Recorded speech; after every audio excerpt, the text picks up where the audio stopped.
I could tell as soon as Danny showed her in that this Dane was trouble. No, not that she was trouble, but that she was bringing me a world of trouble that wasn't of her doing, just a feeling I had as I looked up and saw her in the door. "Hello, Mr. Carter," she asked nervously. I could tell she was married, as most of my clients were.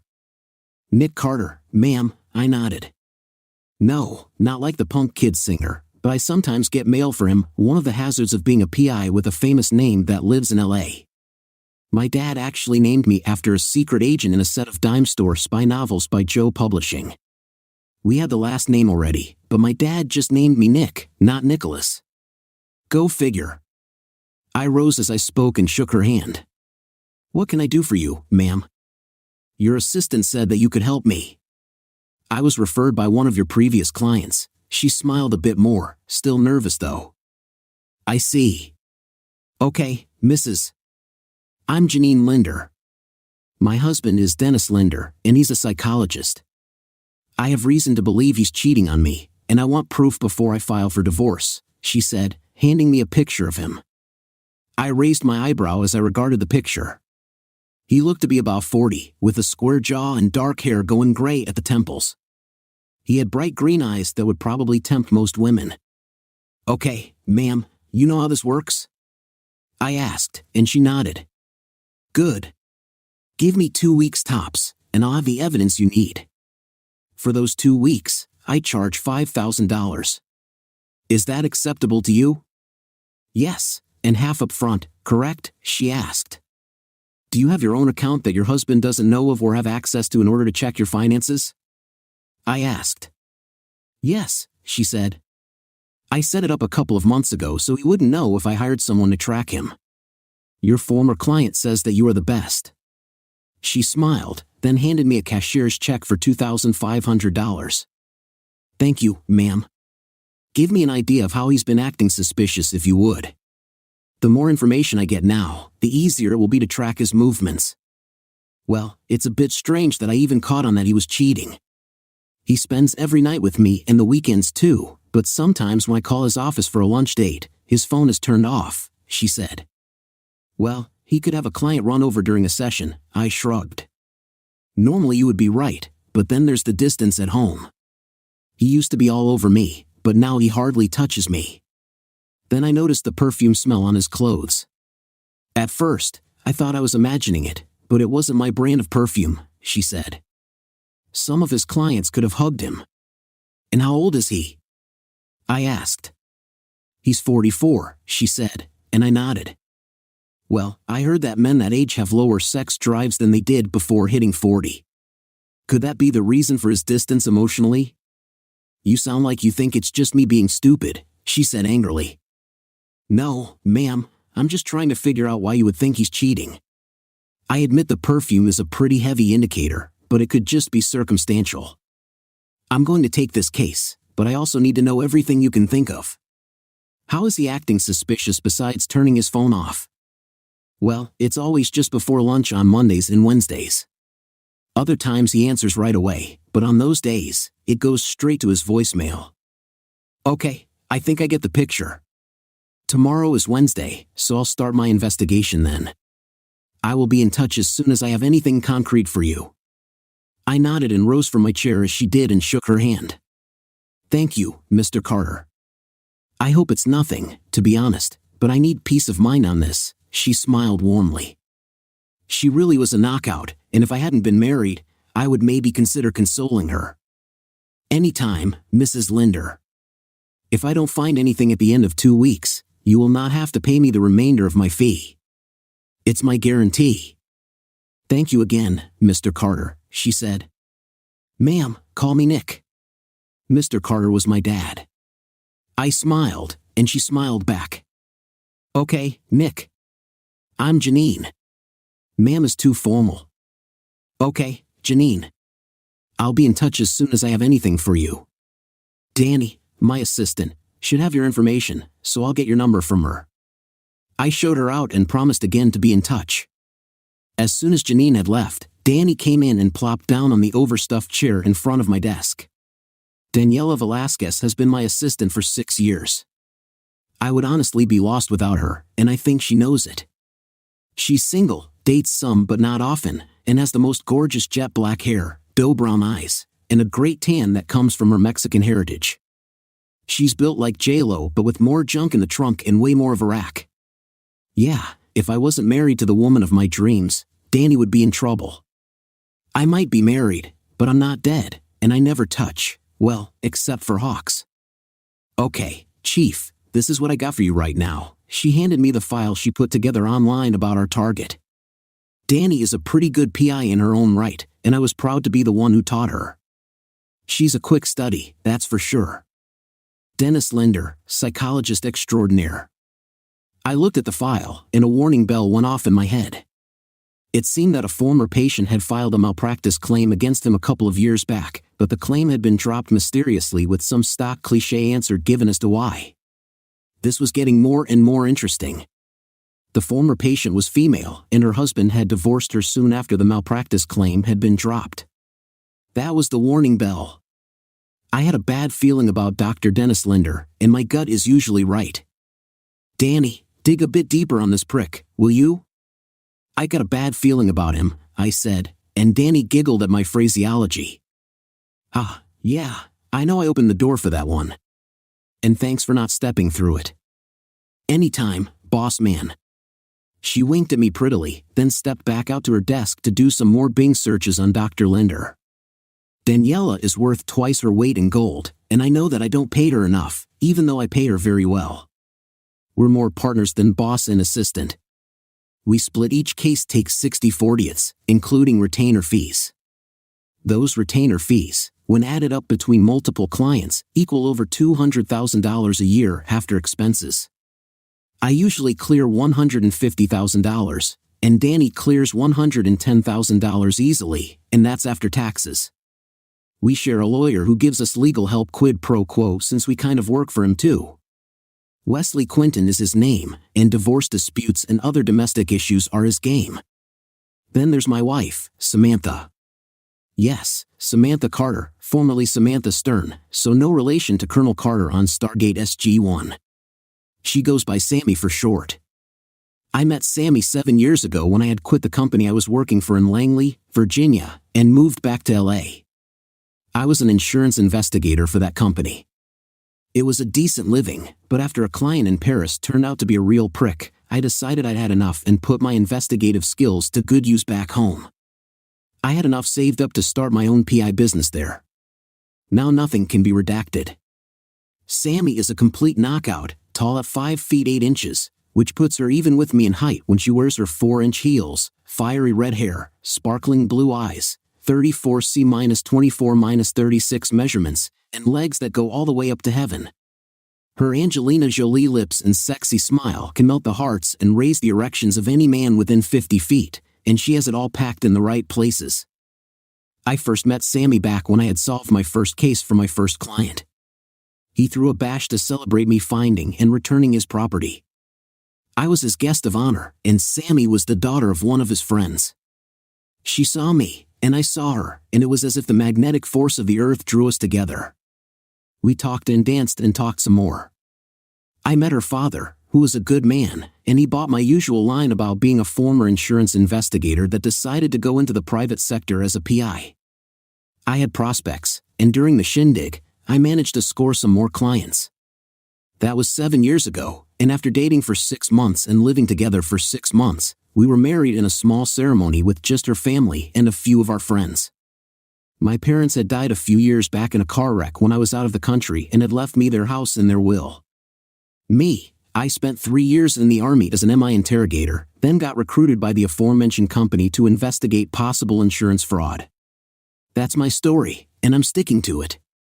Anyway, I became a damn good investigator and realized I could make some damn good money at it as a PI, so I bid the company adieu and headed back home to LA. Getting a concealed carry license was like pulling teeth, but it was worth it to carry my dad's old Colt M1911A1 pistol. The big .45 ACP ammo pretty much guaranteed a kill if fired with accuracy. That was one thing I've always been good at, shooting. So, I went out to where Danny was picking out bits and pieces of Dennis Linder's life and printing them out for me. Hey, Danny, go ahead and knock off for the day when you're done with the searches. I'm heading home. I smiled at her. No problem, Chief, she smiled back at me with more than professional respect. You know, I hope Sammy knows what she's got at home. I think she does, sweetie. You know you're going to make some guy really happy someday if you ever settle down. I winked at her, flirting a bit. Not likely. I missed my chance by a few months, she shrugged. I opened my mouth to ask her about that, but she had already turned back to her computer monitor. Okay, so go ahead and get the info, folder it, and I'll be in first thing to pick it up. Good night, I said as I headed towards the door. Good night, boss man, she called out as I left the office. I got in my car and headed home. Somewhere along the way, I started thinking about Sammy and how she'd been acting lately. Over the past couple of months, she'd been kind of distant, as if she had something on her mind and wanted to tell me, but it always seemed as if something was holding her back. I resolved that when I got home, I was going to ask her about it until she told me. I would be an idiot to not see the writing on the wall. I'd seen it enough over the years. The story was always the same. The wife or husband was always emotionally distant either just before or just after starting an affair. Thus far, she kept telling me nothing whenever I asked her what was wrong or if she wanted to talk to me about something.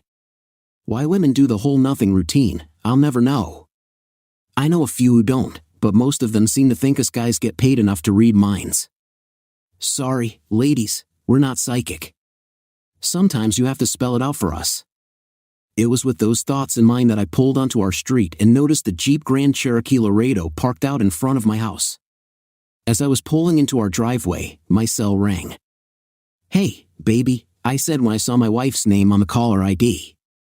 Hey, Nick. When are you going to be home? We have something to discuss with you, she said. Her voice sounded weird. What do you mean, baby? Who's the we you're talking about? I had my suspicions that the we included whoever drove that Jeep. Just come home as soon as possible, okay? Okay, baby. I love you, I said. Okay, bye. Now the alarm bells in my head had turned into a full-blown klaxon horn. I made sure my pocket recorder was in my pocket and ready to go and that my cell phone had picture capability. I readied my camera function just in case. I had no idea what had gotten into Sammy. She never failed to tell me she loved me, even lately.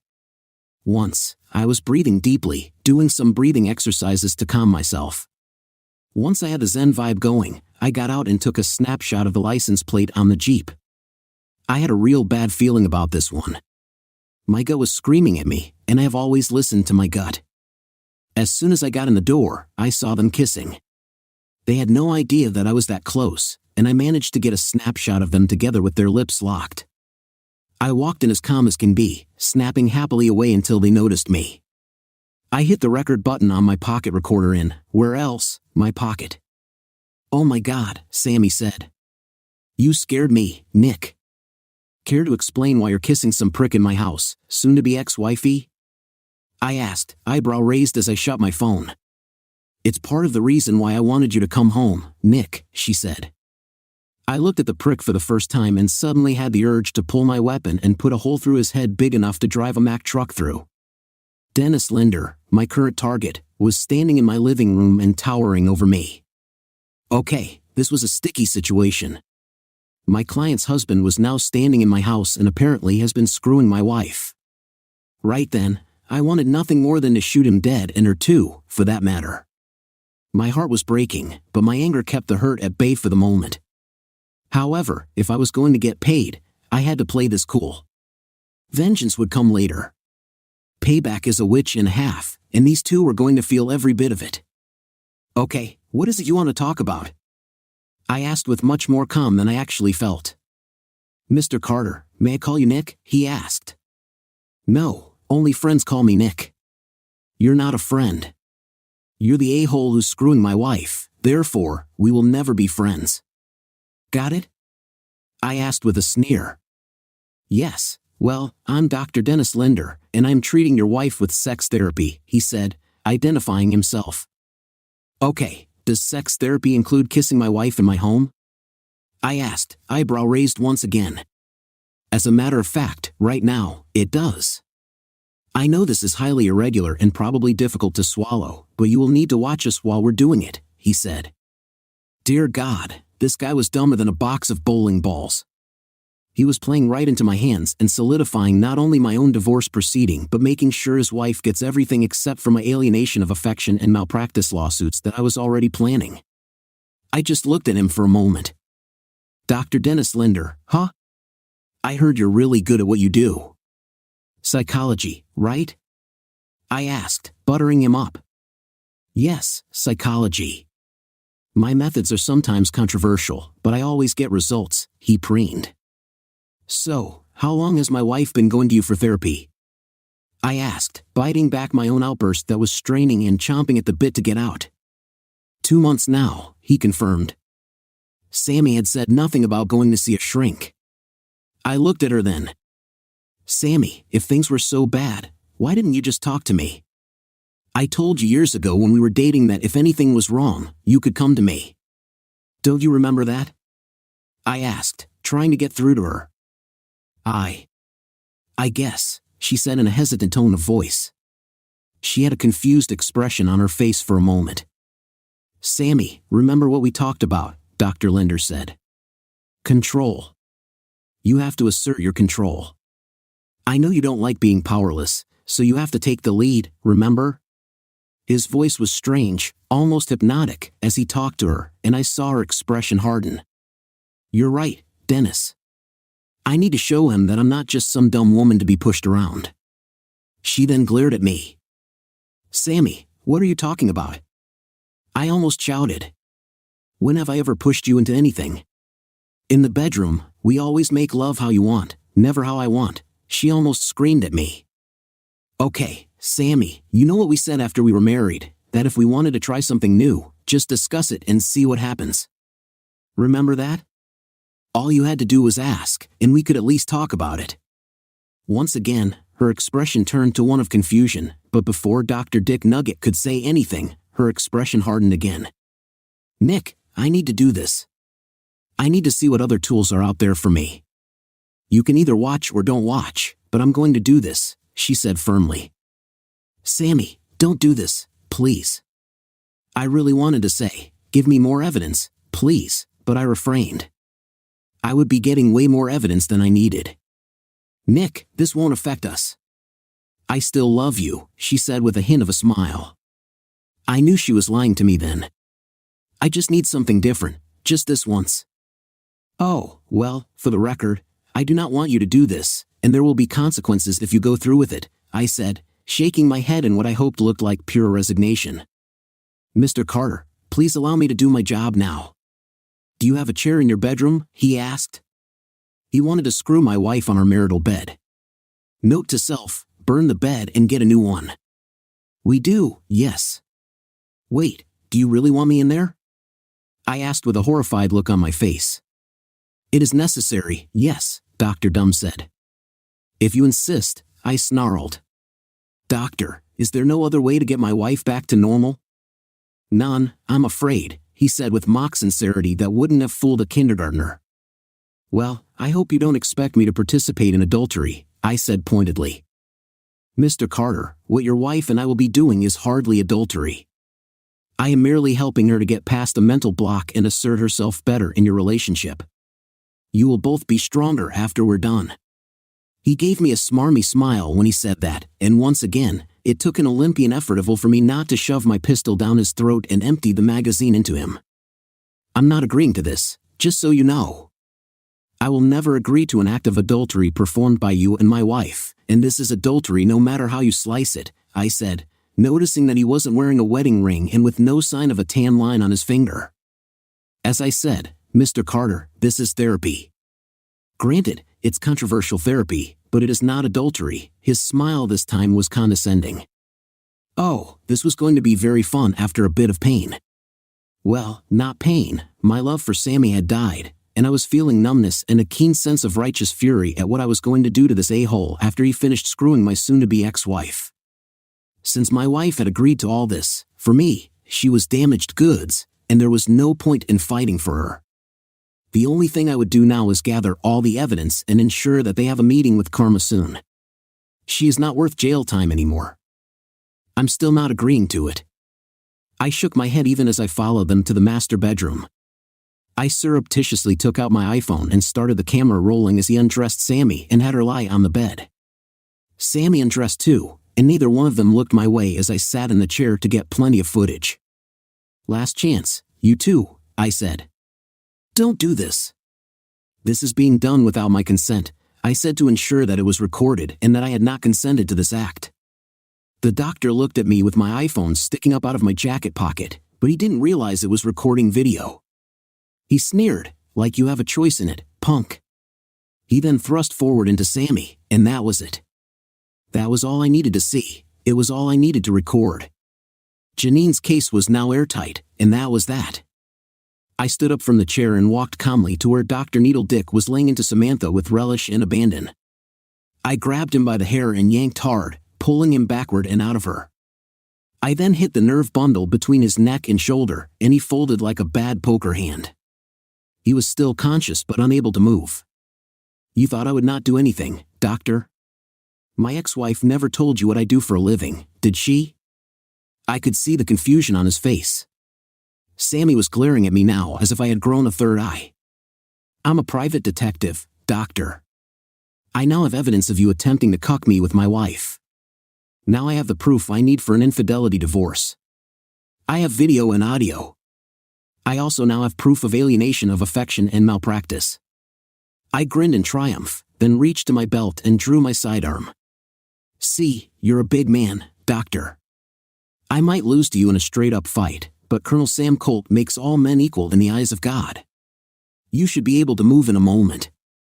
Once you can, get dressed, grab your things, and get out of here, I said calmly and evenly, which scared the living bejesus out of both of them. I heard Sammy gasp, good. I looked over at the woman who had just broken my heart. Samantha, you need to get dressed, pack your things, and get the hell out. What? She demanded. You heard me. I told you there would be consequences if you went through with this, and those consequences are going to be pretty bad. I felt detached, as if my emotions weren't functioning as they should. Those consequences start now. You will pack your things, put them in either your car or his SUV, and leave. I'm going to call my attorney and have him draw up divorce papers, then get a restraining order against you and the good doctor here. I'm just glad we don't have children, and damn glad that I will never be a father to your children. I shook my head. Sammy, you broke my heart. I hope it was all worth it for you. My voice cracked during that last sentence. If lover boy here doesn't want anything to do with you, go stay with your folks. Sam's face went through a variety of emotions as she processed what I had just told her. Her main emotion appeared to be confusion. But Nick, don't you love me anymore? She said in wide-eyed, innocent shock. Not after you willingly let another man, over my protests, take you in our marital bed. I shouted that last bit. You have desecrated the vows we took on our wedding day, Samantha. Over my protests, you shat all over everything we ever had. Yeah, I really let her have it this time. I wanted her to hurt. I wanted her to feel a measure of the pain in my heart when I figured out that she didn't love me anymore. I can't believe that I never even knew you, Samantha. I was calling her by her full name since I knew she hated it and because she knew that I only called her that when I was angry. Samantha, do you remember the talk we had shortly before we got married? The one about fidelity? Remember that one? The one where you said that you would not tolerate cheating, the one where you said you had zero tolerance for cheaters? Well, honey, this qualifies. I saw the wisdom in your words that day and adopted your philosophy.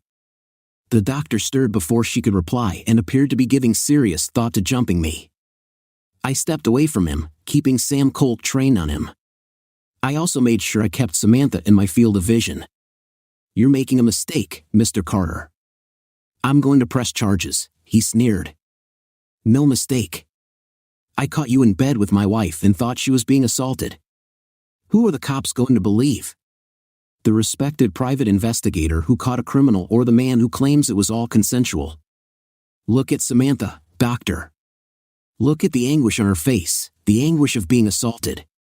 It's a good thing I got here when I did, isn't it? Otherwise, you might have gotten away with it. Now, maybe I should call the police and report this. His face paled as he hesitated, then thought better about it. Fine, no harm, no foul. He tried to chuckle, but it fell flat. No charges. I noticed that he still hadn't mentioned his wife. That was interesting. He probably thought he was keeping a secret from me, and I would allow him that illusion for now. I had to prod him a little, though. I'm sure the news stations are going to love this one, though. P.I.'s wife caught in bed with her psychologist, story at 11. I shook my head with a disgusted look on my face. That was when he blanched. No, you can't go public with this, he nearly shouted. He was dressing quickly, making sure he had everything he came in with. Please, don't go public with this. He was begging now. I had him. If you return all the fees my soon-to-be ex-wife paid you, I might consider it. I'm still pressing a case of alienation of affection and malpractice against you, though, I said, backing him into a corner.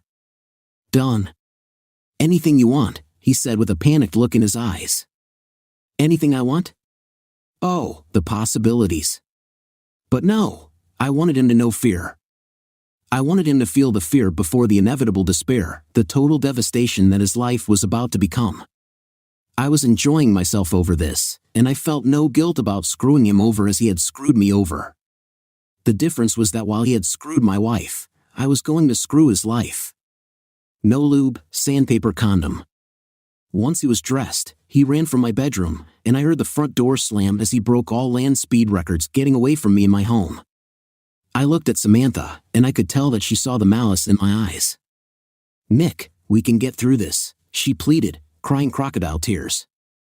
Please, baby. Where was the baby when I got home, Samantha? Where was the love then? I sneered. Get dressed, get packed, and get out. You have an hour. Since Doctor doesn't want anything more to do with you, I suggest you go to your folks. Samantha just looked at me in utter shock. She then started dressing and packing listlessly. I let her use all 4 of our suitcases, knowing that I was just going to buy new ones. I stepped into my home office and called the locksmith and the furniture store. I got the locksmith just as he was closing but promised him a huge bonus to do a rush job on my locks. I then told the furniture store that I wanted a king-size bed to replace our old queen-size one, along with new sheets, a comforter, and the whole 9 yards. It was expensive but worth it. The salesman asked why I wanted the old bed thrown in my backyard, but I just told him that I wasn't paying him to ask questions. He picked up the tone in my voice and wisely shut his trap. Samantha was packed in 55 minutes, and in a magnanimous gesture, I helped her take her suitcases out to her car. In other words, I threw them on the driveway by her car's trunk. I then walked back into the house and slammed the door behind me. I called Wes and had him file for a restraining order with the county court judge. I named both Samantha and Dr. Dennis Linder in my complaint. I then had him draw up divorce papers, alienation of affection papers, and malpractice papers. An hour later, both the locksmith and the furniture guys were done, and I paid both with my credit card. I called the credit card company and canceled Samantha's cards. I then called the manager of my bank at home and had him cancel Samantha's debit card. I gave no explanations, but as the primary on our accounts, I felt it necessary. I no longer trusted her. For those who think I was going too far, go to hell. I poured myself a couple of shots of Chivas. Now, I'm usually a beer man and I love beer beyond all other forms of drink, but I needed something a bit stronger, so I poured my shots and sipped them as I thought about the train wreck that my marriage had turned into in such a short amount of time. At around 7 that night, I knew that I was about to lose it. I called Danny. Hola, Chief, Danny said. Hey yourself, Danny. I hate to call you after hours, but I'm going to need your help tonight, I said. I was proud that the 2 shots of Chivas hadn't impaired my judgment or slurred my words. What's wrong, boss man? She asked. I never could put anything over on her. Well, it's complicated and I don't want to tell you over the phone. Just come to my house, I said, feeling the walls start to crumble in my mind. Okay, Chief. I'll be right there, she ended the call before I could respond. God bless that girl. 10 minutes later, she was knocking on my door. I got up from where I'd been staring at the blank TV screen and went to answer it. As soon as I had the door open, Danny was throwing herself into my arms, hugging me tightly. She kicked the door shut behind her, then disengaged from our embrace long enough to throw the deadbolt. When she turned back, she grabbed my hand and pulled me back towards the couch. She sat me down and sat next to me. "Okay, where's Sammy?" she asked, already having some inkling of what was going on. After all, Sammy's car wasn't in the driveway, and I wasn't as distraught as I would have been if she had died. I looked into the deep brown pools of Danny's eyes. "She's gone. Probably to her parents' place. She was cheating on me, Danny." I could no longer hold my tears in check as she put her arms around me and held me while I ruined her blouse with my tears. I clung to her desperately, just needing the human contact. When I'd finally let it all out, Danny pushed me back gently and looked into my eyes. "Nick, listen to me. Are you absolutely sure that Sammy was cheating on you?" Not trusting my voice, I instead pulled out my pocket recorder and hit play as I set it on the coffee table. I then opened my cell and brought up the video and hit play before handing it to her. Danny watched and listened with growing horror in her eyes as I went and got 2 beers from the fridge.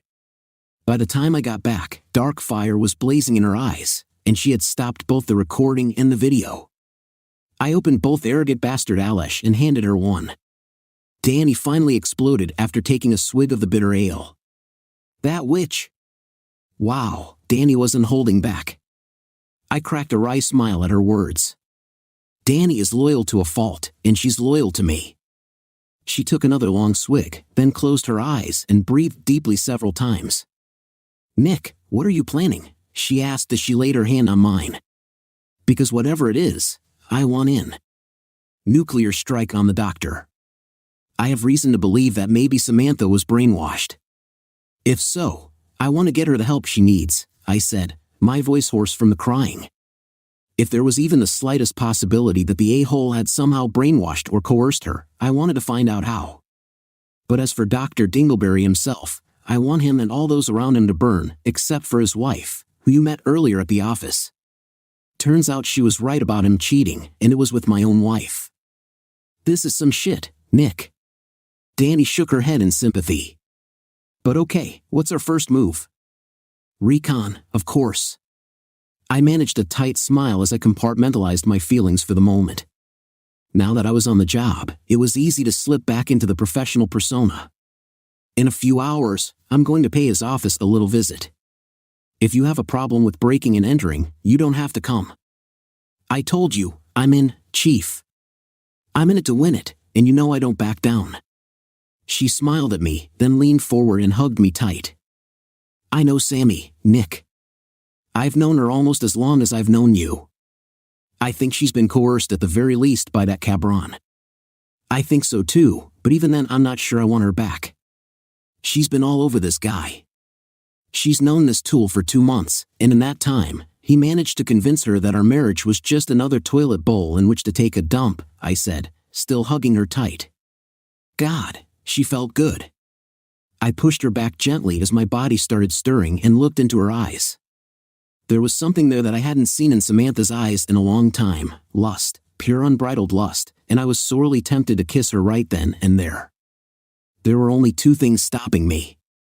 1, I was hoping that Samantha was a victim of brainwashing or coercion here and that we could somehow work through all this.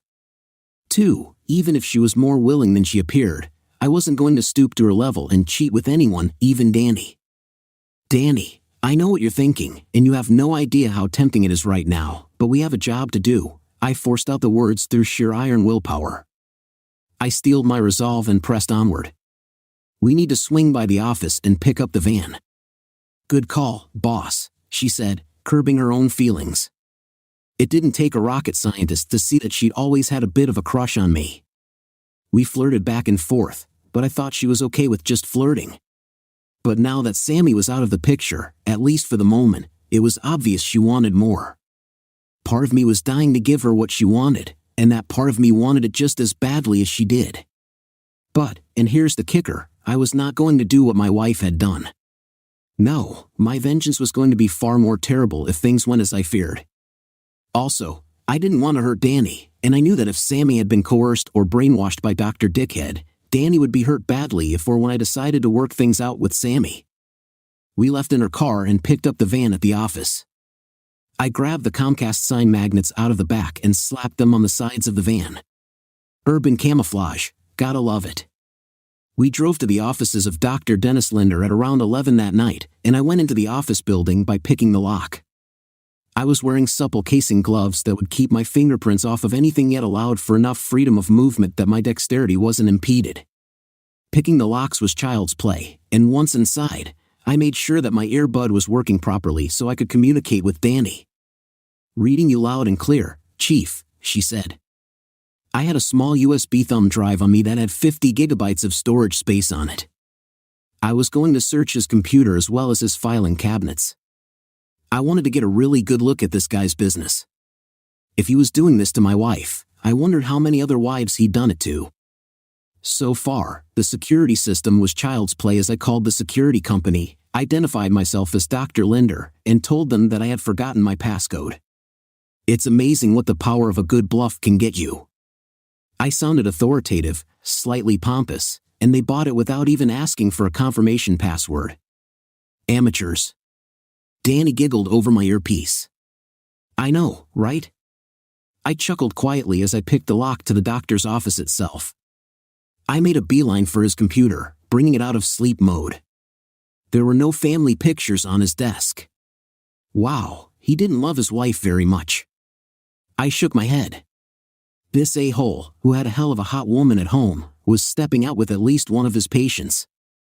Password protected. Okay, don't panic. I reviewed what I knew about Dr. Linder.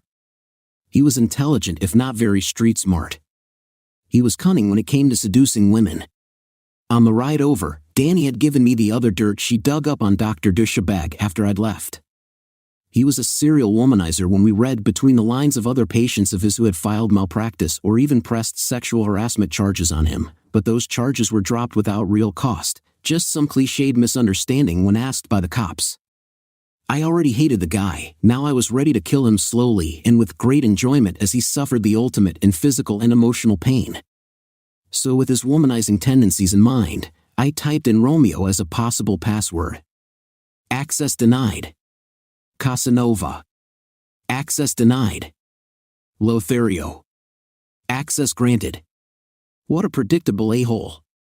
Finding the files that I needed wasn't difficult either. Wow, this son of a witch was arrogant. I popped in the thumb drive and downloaded his whole special patients section, which damn near filled up the entire 50 gigs of space. I noted some of the names, including Samantha Carter. That creep had video files of Sammy on here. Fine, whatever. I ejected the thumb drive and sent his computer back into sleep mode. Then I went rifling through his filing cabinets. I found Sammy's file, but nothing on it seemed to indicate what they had done, so he wasn't completely stupid as to list his sexual conquests in his paper files. Anything yet, Chief? Danny asked over the earpiece. Lots, darling, I replied. Nothing on paper, but I have about 45 gigs of videos that he's recorded with quite a few of his patients. Damn it. Okay, we're going to need to look those over when we get home, she said. I had a funny feeling about the way she said we and home when talking about our plans for the immediate future. When I left the office, I made sure that the doors were all locked and that there was no trace that I had ever been there.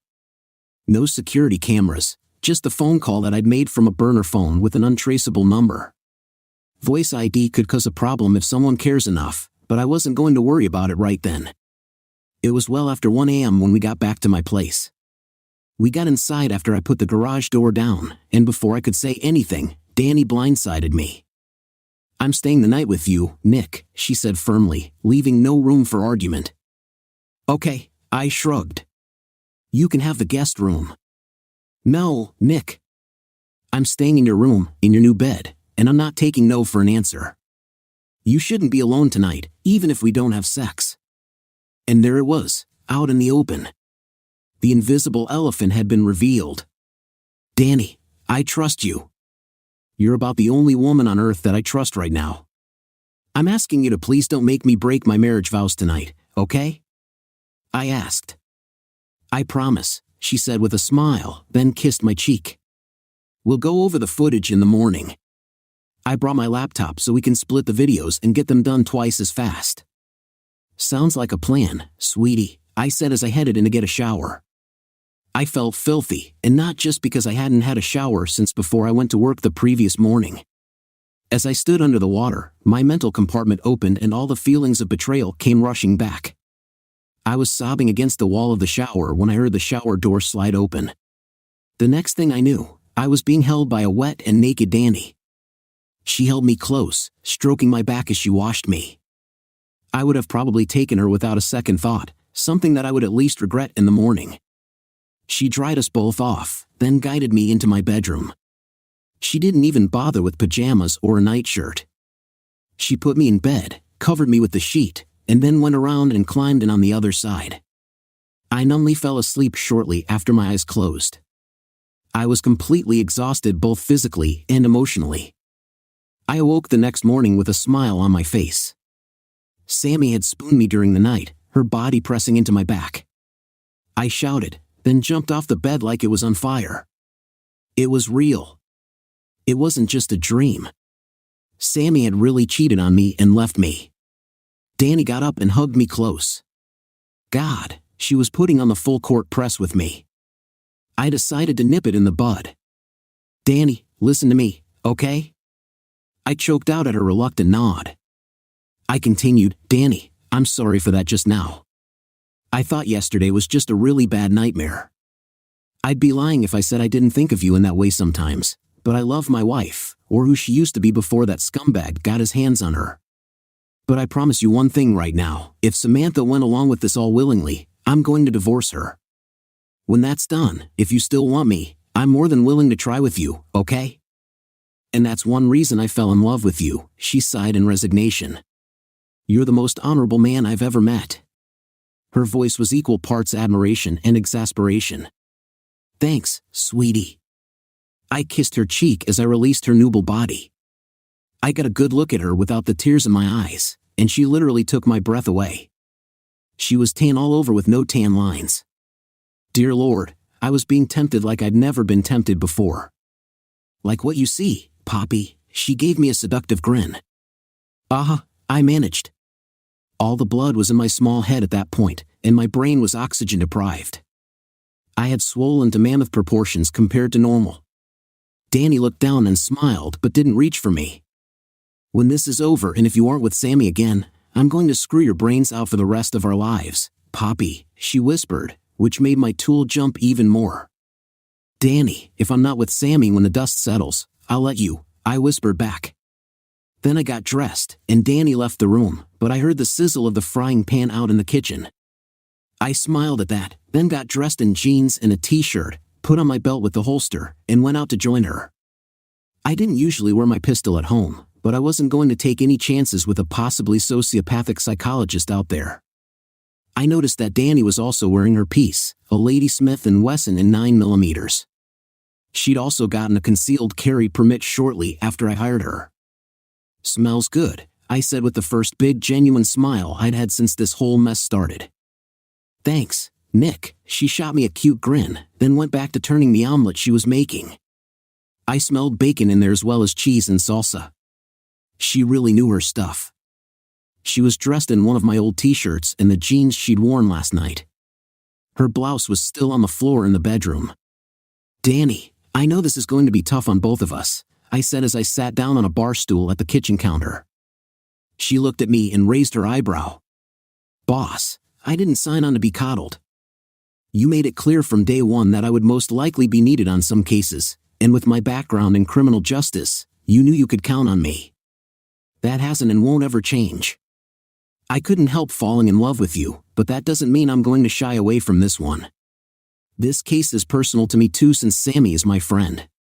That damn doctor is going to get a rude awakening by the time we're done with him. Every word she said was true. She'd been a detective for 2 years in the LAPD but had been drummed out for beating a sexual assault suspect half to death. She'd been lucky to avoid serious charges, but as the son of a witch had been guilty, they didn't want the bad publicity of filing charges on her. She'd been given a nice little severance package to keep her mouth shut about the circumstances of her termination, but she'd been upfront about it with me when I'd first interviewed her. It was one reason I'd given her the job. I wanted someone who wasn't afraid to get their hands dirty. Danny was definitely not afraid to get her hands dirty. Sometimes I just forgot that about her. You're right, I nodded.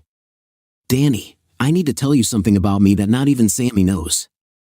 I took a deep breath. I knew I could trust Danny. She trusted me, and I had verified the veracity of who she was and why she'd been fired. What do you mean? She asked, a confused look on her face.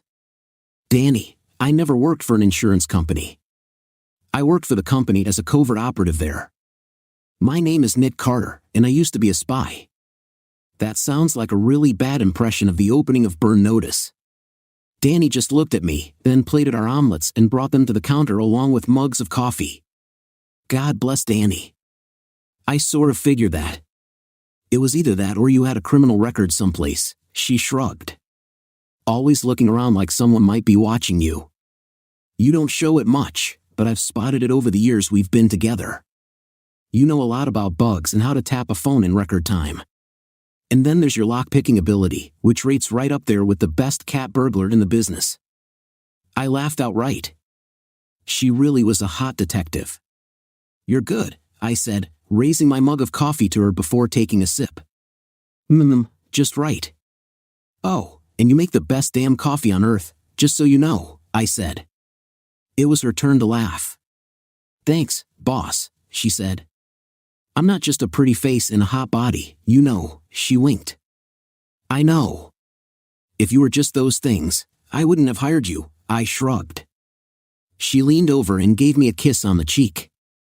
Thank you, Nick. No matter how this goes, thank you for everything, she smiled. Hey, you act like you're going to be leaving. Not going to happen, I smirked at her. You'll be working with me until we're both old and gray. She just regarded me for a moment. You know, you're right, she grinned. I couldn't leave you if I got a job paying $1 million a day. Good, I said, because I can't afford that, and you're the best damn assistant I could ever hope for. I'm glad you finally acknowledged that, boss. Now eat your food before I smack you. She stuck her tongue out at me, so I stuck mine out back. Then I really dug in, and her omelet was amazingly good. God, that girl can cook. There are two schools of thought on the way to a man's heart and all that stuff they teach girls. One is through his stomach, and the other is through his will. For me, it's both. Granted, Sammy is a tornado in bed, was my tornado in bed, and she could cook reasonably well. But, and you knew there was a but coming, Danny's skill in the kitchen easily put Sammy to shame. If she had sex half as good as she cooks, I was seriously considering trading up. Even if Sammy had been brainwashed by Dr. Dick Fungus, that might sound cold, but she had succumbed fairly easily without discussing anything with me at all. I couldn't believe that she would go behind my back to see a quack shrink like Linder and not discuss anything with me. That itself was unlike her. She used to tell me everything early on in our relationship. It had only been in the past couple of months since starting her therapy that she had shut me out pretty much completely. Once breakfast was done, I helped Danny with the dishes. Once done, she turned, and before I could react, slipped her arms around my neck and pulled my face to hers. She kissed me passionately, and for a few seconds, I returned her kiss just as hotly. Our tongues dueled for dominance, and then I backed off, blushing like a schoolboy. I'm sorry, Nick, she said quietly. No, Danny, I don't think either one of us is sorry for that, I chuckled. Damn, I wish I'd met you before my wife. So do I, she said sadly. Someone was going to end up getting hurt no matter how this turned out. I really didn't want it to be either of them. If Sammy had been coerced or brainwashed, we had to watch those videos. Come on, let's go watch those vids and see if they can shine some light on Sam's mental state, I said. We went into the den where I kept my home office, and I downloaded half of the videos to her laptop. I started where I needed to start, with Sammy. The first interview was pretty basic, just a getting-to-know-you session. Dr. Dick Sucker was jotting stuff down in his notepad while asking Sammy questions about her life. He asked about her husband, me, and about any other family. She told him about her parents and how much she loved us all. I studied his face, and a sly little smile played across his lips at that. He then asked a few more innocuous questions and told her not to speak of this to anyone, as it could adversely affect their future therapy sessions. That son of a witch had set out to seduce her from the start, and since she had followed his instructions on keeping me in the dark, I had no clue what was going on. I couldn't have done a damn thing to stop it. He had abused her trust in him as a medical professional. Malpractice suit? Check. The second video was more questions, more personal questions this time. He asked her about our sex life. She answered truthfully, and I couldn't help feeling a swell of pride when she admitted that I gave her multiple climaxes each time we had sex. He just jotted stuff in his infernal notepad about each answer she gave. He asked some more personal questions that she seemed reluctant to answer, but he reassured her that nobody else would ever know about what she said. She answered truthfully again. It ended with him reiterating the need to keep the session confidential, and she agreed. I checked the dates on the videos. There were 16 videos of Sammy's sessions, and that corresponded to his Monday and Wednesday appointments. I groaned as I put my face in my hands. The third video was difficult to watch, but once again, he didn't brainwash or coerce her in any way other than through professional ethics, as he called it.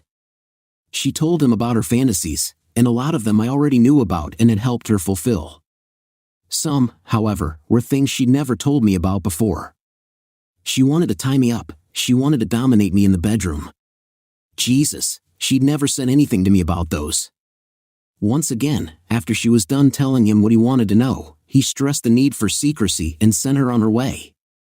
The fourth video was when he started his insidious seduction in full. He asked her to describe her domination fantasies in detail, so she launched into graphic descriptions of what she wanted to do to me. I listened raptly to each thing she said. She got through 2 of them before time was up. Once again, the secrecy agreement, and she was on her way. The 5th and 6th videos were very similar to the 4th. The 7th and 8th videos were more fantasies of hers where she would screw me. I was beginning to see why she wouldn't have told me about these fantasies. I just shook my head as she told him personal things about herself that she had never shared with me, her own husband. He then suggested having 2 men at once to her and showed her a video clip of a woman in a sandwich with one guy from the front and the other in the back. When she saw that, the wheels in her brain started turning, and she said she would think about that one. That was his kicker, and I saw his sly grin of triumph at the end of the video. He once again urged her to keep their sessions confidential and then let her go. The rest of the videos were mostly him talking to her about her fantasies thus far. He enumerated each fantasy and pointed out how she was actually a dominant personality that had been subservient all her life and had grown to accept it. First, she was subservient to her family, then she was subservient to me.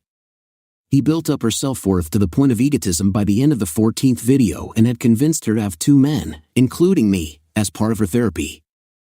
I noticed that starting in that one, he didn't urge her to keep quiet, knowing she wouldn't tell anyone, including me. It was the 15th video where he first screwed her just a little under a week and a half ago.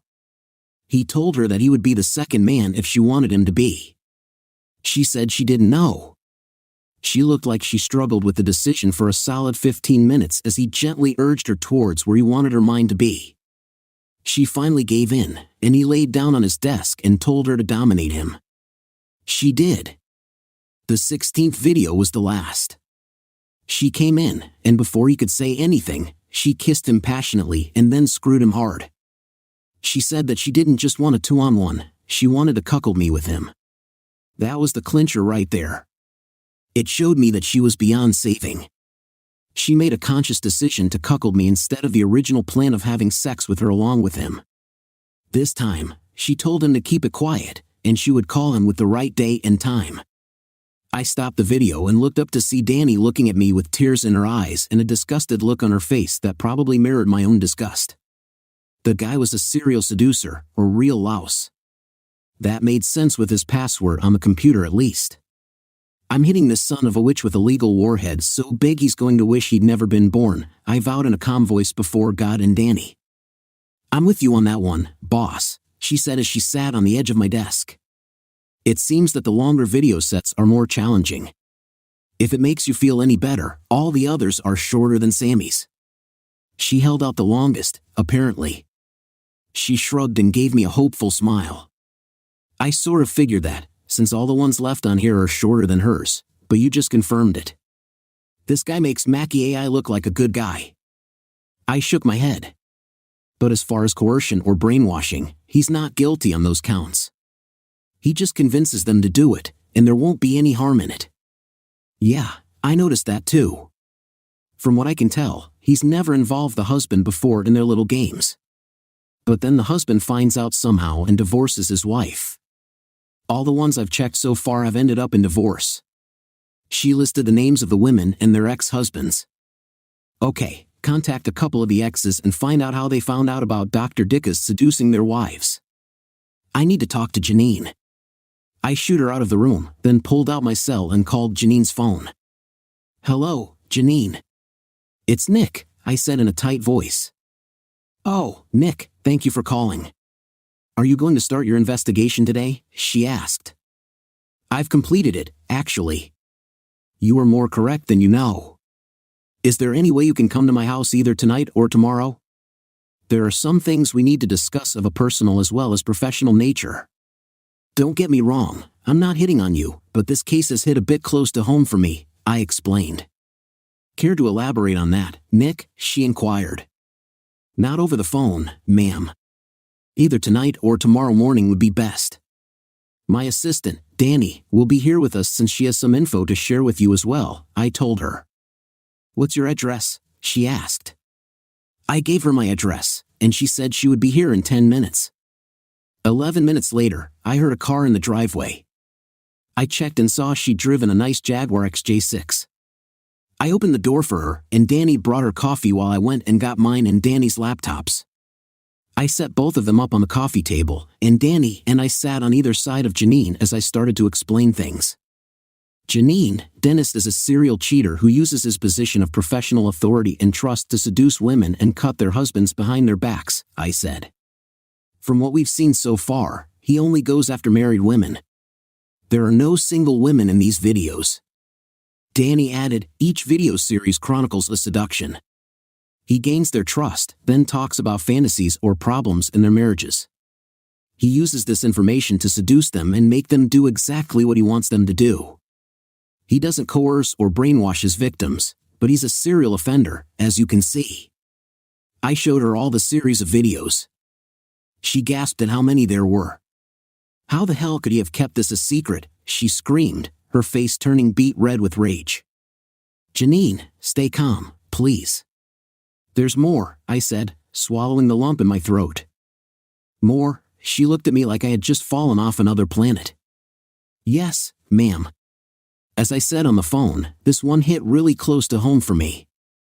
You see, my wife was his latest conquest. I showed her the name Samantha Carter on the video series I had highlighted. Oh my God, I'm so sorry, Nick.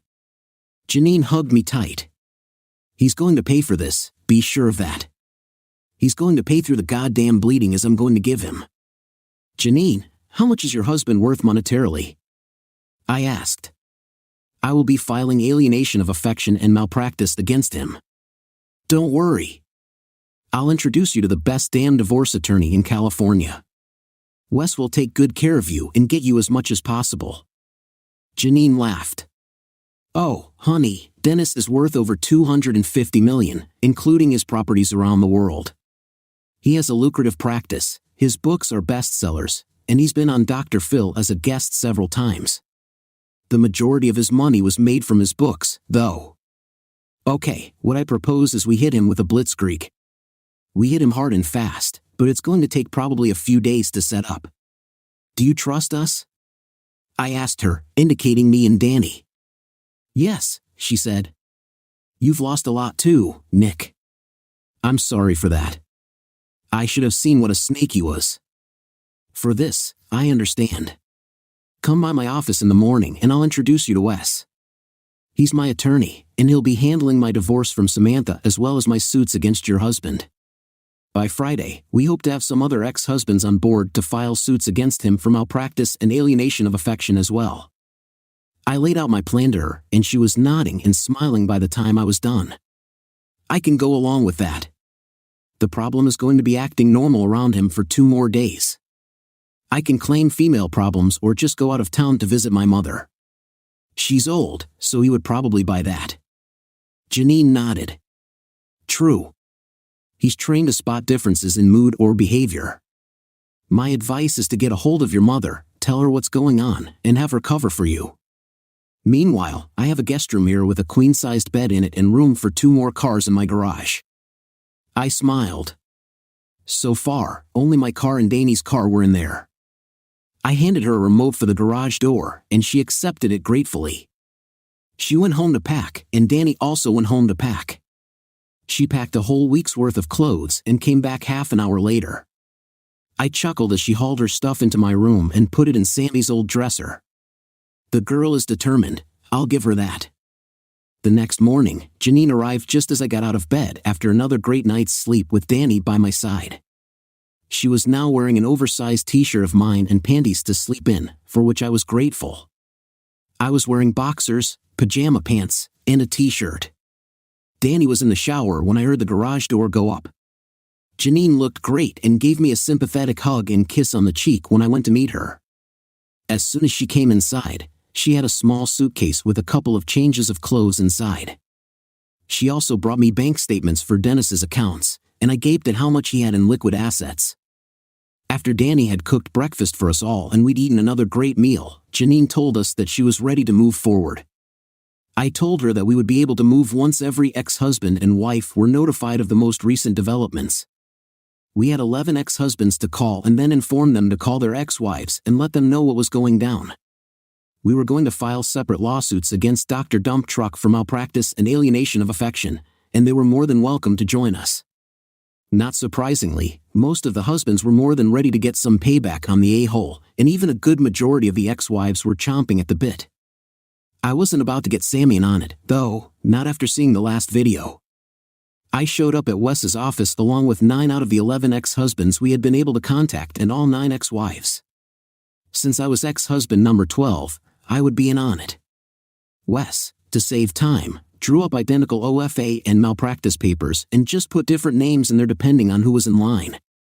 He was like a kid in a candy store with well over $175 million in liquid assets from Dr. Dump and almost $100 million in properties around the world that would most probably have to be liquidated to pay for the malpractice, divorce, and alienation of affection suits. Sure, a class action would have been simpler all around, but we were going for shock value on this one. I wanted Dr. Dennis the Menace lender to know his world was about to come tumbling down around him like the walls of Jericho.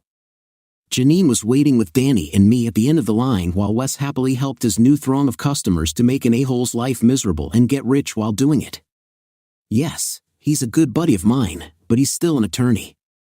When he was finally done printing out malpractice and OFA paperwork for his new clients, he sent them on their merry way with the promise that he would have them delivered to Dr. Dingus at work bright and early Monday morning with plenty of witnesses. It was Janine's and my turn. I filed for divorce from Samantha, and Janine filed for divorce from her soon-to-be very poor ex-hubby. Wes was taken with Janine immediately, and it seemed the attraction was mutual.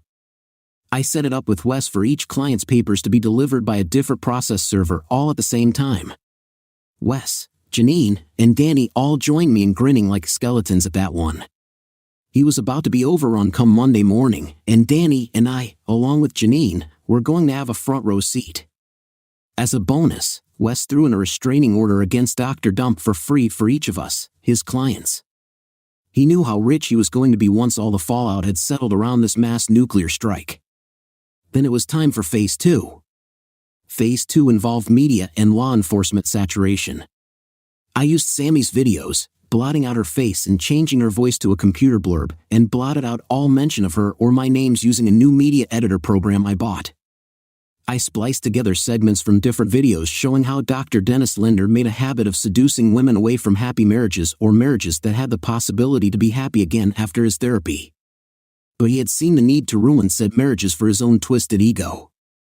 I used segments from the videos of the other women too, showing how they had all been manipulated into turning against their husbands at Linder's urging. I knew the news media would eat this one up. The FBI would get involved for criminal malpractice since he was ripping men off and having sex with their wives. The California Board of Psychology was also going to take an interest in this one. I had a dummy email account set up for this and used proxy servers so I couldn't be traced.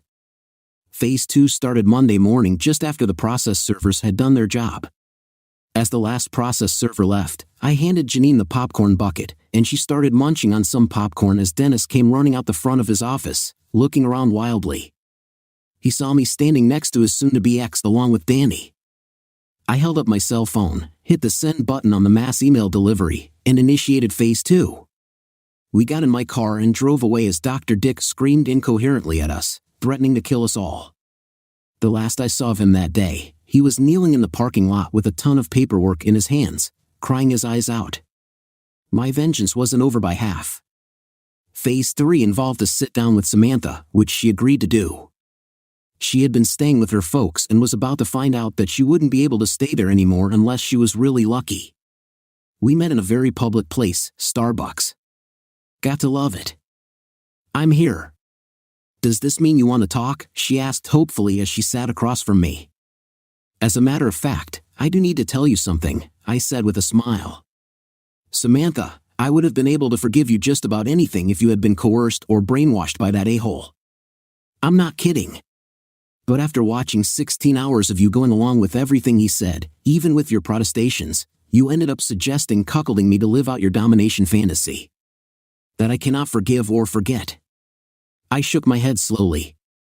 "Sammy, I would have done damn near anything for you. I loved you more than you can possibly know, loved, as in past tense. I would have given my life for you until I saw that betrayal. That ultimate betrayal of everything we meant to each other. I'm sorry, Samantha, but you've been served." I slid the divorce papers across to her. "I think you'll find it fair considering." She looked at the paperwork in shock. "You're kidding." I wasn't in my right mind. "Baby, please, you have to believe me." She panicked. Then I let the other shoe drop. "If I were you, I would think of something to tell your parents, Samantha. Something tells me they just got an anonymous email showing them what kind of daughter they raised." I stood and walked out, leaving her in stunned silence. Wes asked Janine out, and she had accepted. I vouched for his integrity, such as it is. When she asked about that, I said, "HEK is a divorce lawyer. I'll just have to keep my eye on him," she grinned. "But seriously, HEK is a good guy. I wouldn't work with him if he wasn't," I said, easing up on my friend. The next day, Wes called me and told me that Sammy and her lawyer were there and wanted to talk. I agreed and drove over with Danny for moral support. "Okay, I'm here," I said as I sat down opposite Sammy and her lawyer, who looked a bit like Gloria Allred. Danny sat with me, and Wes took his place. "Mr. Carter, I'm Gon Alber. I'll be representing your wife in this. From what she's told me, you have destroyed her utterly, which is why I'm taking her case pro bono. I will start by saying that these terms are unacceptable," he finished his initial tirade. "Miss Allred, let me point out that I have enough evidence to sway any judge and jury in the world to my point of view. It shows my soon-to-be ex plotting with her lover to cuckold me. It was her suggestion. Even for the record, I am not into that lifestyle, nor will I ever be. Under those circumstances, I believe my proposal is more than adequate," I finished, sitting back. "And where is this evidence?" Alber asked. Wes, God bless him, started the DVD he had burned of the last 2 sessions between Samantha and the good doctor. He also had the recording from my pocket recorder and the video from my iPhone on the DVD as well. The video showed the planning, including how she would play the confused and helpless victim who just wanted to explore her sexuality, and Dr. Linder coaxing her on. Then it cut to my own recorder as I came in and found them together, followed by the iPhone video of them having sex on our marital bed and me pulling him off of her and throwing him to the floor. "I have the rest if you want it," Wes said with a gleeful grin. "Just say the word, and I'll make copies of everything for you." Gloria Allred's younger clone looked like she would rather be anywhere else but there at that moment. She looked at the proposal that Wes had drawn up. It was actually pretty fair considering the ordeal she put me through. She would get $75,000 and her car paid off. She would get her belongings picked up at my discretion and be given an apartment paid for by me for an entire year. No children, so no child support. No alimony, though, that I had refused. No way was I going to pay her until she got married again, but the apartment was at least a nice one. After consulting with Samantha, Gloria's younger clone looked at me and said, "Take it, Mr. Carter." Good call. I smiled. We all signed on the dotted lines. Janine notarized it, and it would be brought before a judge in 30 days. Those 30 days dragged by so slowly, I wanted to rip my hair out every day. Danny and I would make out like teenagers, but I still couldn't go all the way with her. I wanted to, you would not believe, but I was being stubborn, or some would say stupid. By the end, I was leaning more towards stupid myself. Finally, our court date arrived. We had had no cases since the Linder case, so it had been maddening waiting for the hours to tick away until we could officially be together. When the judge banged his gavel, I took Danny into my arms and kissed her until our toes curled. Sammy came up to us as we broke apart. "I'm sorry, Nick, for whatever that's worth. I screwed up the best thing I ever had." She had tears in her eyes as she looked at Danny. "Danny, please take care of him and don't be stupid like I was." "Sammy, I've been in love with Nick since I first laid eyes on him. I kept my distance because he loved you with everything he had. I kept my distance because you were my friend too. You're both my friends, but when you did what you did to him, I couldn't stand by any longer. I'm not sorry either. I love this man, and I promise you I will take care of him for the rest of our lives." Danny surprised me with that one, too, but she really surprised Sammy and hugged her friend tightly. Danny had moved in with me during the 30-day wait. It had been something to do while we were waiting for my stupidity to either falter or the divorce to go through. So when we got home that day from court, I pulled off my old wedding ring and threw it on the coffee table before picking Danny up and carrying her to our bedroom. "Oh, Poppy," she giggled as I threw her on the bed and stripped down in record time. She was stripping too, which didn't take long. I had sex with her like she was built for it. It was 2.5 years before all the fallout settled from my nuclear strike on Dr. Dennis Linder, and a lot of people felt the fallout in one way or another. Several couples that had been split by the a-hole's actions ended up reconciling and remarrying after receiving their settlements from their alienation of affection and malpractice suits. Okay, good for them. I heard from Samantha shortly after all the malpractice and alienation of affection suits when a trial against Dr. Dick was underway. Samantha now lives in Vegas and became a dominatrix.